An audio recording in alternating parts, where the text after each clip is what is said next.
ورزشکارای خیلی زیادی توی دنیا هستن که بابت هر مسابقه یا هر بازی که انجام میدن میلیون‌ها دلار به جیب میزنن که البته نوش جونشون. اما سوال اینجاست که بعد از خریدن مهمتاج اولیه زندگی مثل خونه، ماشین، کسب و کار جدید، با این همه پول چیکار می‌کنید؟ واقعا رفقا خیلی خوش اومدین به این ویدیو. قراره که داخل این ویدیو تانک دیویس داشته باشیم، وسیله چرت و پرت و گرونه که خریده بررسی کنیم.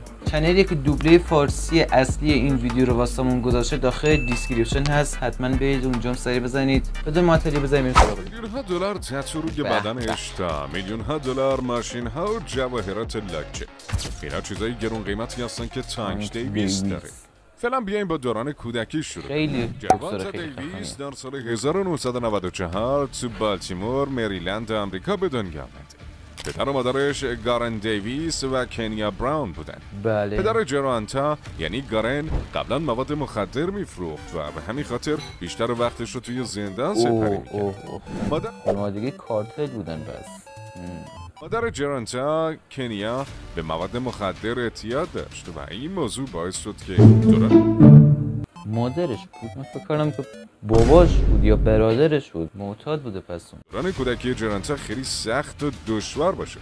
به خاطر اعتیاد شدید پدر و مادرش به کوکائین، جرانتا نتونست باشون زندگی کنه و در نتیجه وقتی که والدینش تو زندان بودن از یه خونه سرپرستی به خونه دیگه منتقل میشد. جرانتا دیویس به مدرسه تو این خانواده و تو این شرایط خودت معتاد نشی خودش خیلیه واقعا. مدرسه دیجیتال هارویر یه مدرسه خاص تو بالتیمور رفت، ولی به خاطر تمرکز روی کار بوکسش مدرسه رو ترک کرد. بعد از اینکه وارد دنیای حرفه‌ای بوکس شد، تونست حرفتون رو پیش بگین مرسه رو بزنید برنامه GED بگیره. دیویس تو سال 2013 و وقتی 18 سالش بود وارد حرفه‌ای شد و شروع کرد به سر و صدا کردن تو دنیای بوکس.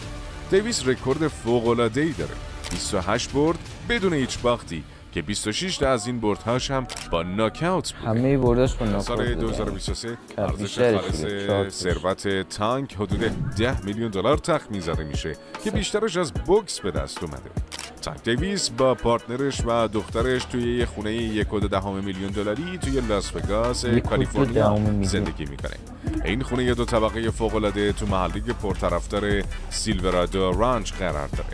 اتاق مستر تو طبقه بالا قرار گرفته و یک کمد دیواری بزرگ. اتاق مستر یعنی خیلی خفنه با یه وان بزرگ برای ریلکس کردن و دوش جداگونه. حالا بریم یه سر به پارکینگ. BMW i8 شما هم دیدین؟ خیلی ماشین خفنه. واقعا BMW یکی از ماشینایی که آرزومه که منم بخرم. بریم سراغ اولین ماشین توی کلکسیون جرانتا دیویس. اینجا یه USSV رینو GX خفن داریم که واقعا چشم میگیره.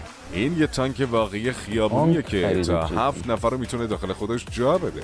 با سیستم 4 چرخ محرکش و موتور V8 اینجوری واسهتون میره بالا داره از هر مسیری که فکرشو بکنی رد میشه. قیمت یکی از این ماشین ها از 250,950 دلار تا 331,000 دلار متغیره.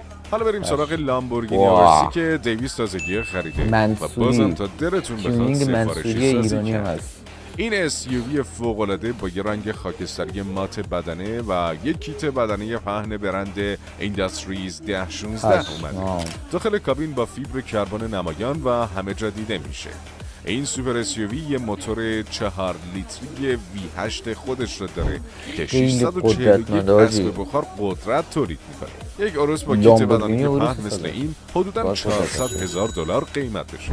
علاوه بر این آخرین خریدش از چمپیون موتورینگ یک مکلارن 765 LT شخصی سازی شده است که یکی از فقط 765 دستگاه کوپه تولید شده از این مدل.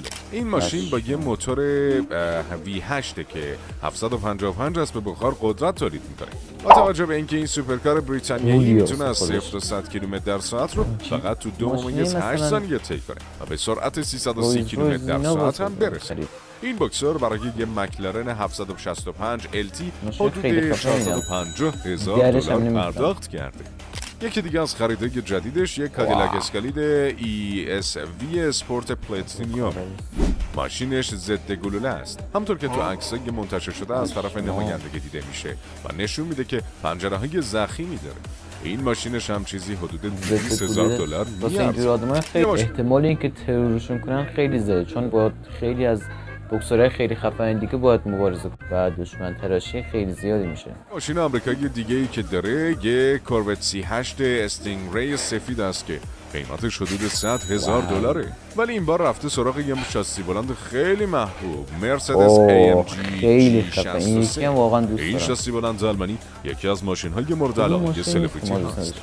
مرسدس AMG G63 با قیمت پایه‌ای 156,000 دلار عرضه میشه. البته قبل از احتساب آپشن ها سفارشی سازی های اضافی احتمالاً چند هزار دلار بیشتر براش آب خورده، ولی با توجه به اینکه دیویس تو آخرین مبارزش با رومرو 2 میلیون دلار برنده شده، جرانت دیویس سریع یه رولز رویس ریث خریده که یه کوپه فوق‌العاده از برند انگلیسی و خاصه و قیمتش از 400,000 دلار بیشتر. جرانتا دیویس الان یه گاراژ داره که تخمین زده میشه 8 ماشین توشه و ارزشش حدود 2.5 میلیون دلار. دیویس واقعا به یه گاراژ با ماشین خیلی خفن با گردنبندهای الماس نشون، ساعت‌های گرون قیمت و انگشترهای بزرگ و خفن دیده میشه. دیویس چند تا ساعت الماس نشون مختلف داره که واقعا خفن، از جمله ساعت رولکس دیتونا با قاب الماس و پاتک فلیپ ناتیلوس که صفحش هم پر از الماسه. دیویس معمولا زنجیرهای طلای ضخیم و الماس نشون میده، مثل همون که تو مراسم وزنکشی برای مبارزش با یوریکیس گامبا انداخته بود. دیویس همچنین با دندونهای الماس نشون دیده شده. دیویس واقعا عاشق تتوئه و تتوهای زیادی رو بدنش داره. قهرمان از سر تا پا تتو داره، با بیش از 20 تتوی جداگونه، از جمله صورت یک گوریل روی سینه‌اش، یه تتوی بلست روی گردنش و یه جفت دستکش بوکس روی بازوش. کلمه بلست به معنای نظر کرده یا خوشبخت هستش. دیویس یه تتوی پنهان از خرگوش پلی بوی هم زیر بازوی راستش داره. تتوی خرگوش پلی بوی معمولاً به نماد سبک زندگی لوکس و اشرافی اشاره داره. این تتو ممکنه نمایانگر علاقه یا ارتباط دیویس با سبک زندگی لوکس و شیک باشه. دیویس فقط روی بالاتنش تتو نداره، بلکه یه پورتره از یه زن هم روی پایه پایینش داره و یه ادای احترام عجیب به موزیک تریلر مایکل جکسون هم روی رانه راستش. موزیک مایکل جکسون و بوکس به خاطر کارهای خیریش هم شناخته میشه و با سازمان‌های مختلفی همکاری کرده تا به جامعهش کمک کنه. دیویس با سازمان‌هایی مثل ارتش نجات و موزه کودکان بالتیمور همکاری کرد. دمش گرم. خودت هم دست خدا میشی که اگه این همه پول، این همه ثروت داشته باشی واقعا باید کمک کنی. اگر این کارو نمی‌کرد خیلی عجیب بود. تا به افرادی که به کمک نیاز دارن کمک کنی. دیویس در سال 2015 با فلوید میوذر ملاقات کرد و میوذر پروموشن به دیویس کمک کرد تا به رکورد فوق‌العاده 26 پیروزی و 0 باخت برسه. اما تو سال 2022 دیویس تصمیم گرفت که از این پروموشن جدا بشه و به مشاور قدیمیش ال هایمون بپیونده. دیویس یه بار گفت من با آهنگای هنرمندای زیادی مثل لیل بیبی، آرچاز و رادی راکس گوش میدم. من دوست دارم به این هنرمندا گوش بدم و به مردم بگم که من قبل از همتون طرفدارشون بودم. با اینکه دیویس 90% حریفانش رو با ضربه ناکاوت شکست میده، به نظر میرسه تمرینات بدنی تنها کلید موفقیت اون نیست، در حالی که تمرینات کاردیو، سایه‌زنی و قدرتی خیلی مهم هستن. رژیم غذایی دیویس هم خیلی سختگیرانه است. دیویس گفته که به یه رژیم غذایی اسپارتانی سختگیرانه پایبند و هر 4 ساعت یک بار پروتئین‌های کم‌چرب، سبزیجات و چربی‌های سالم مصرف می‌کنه.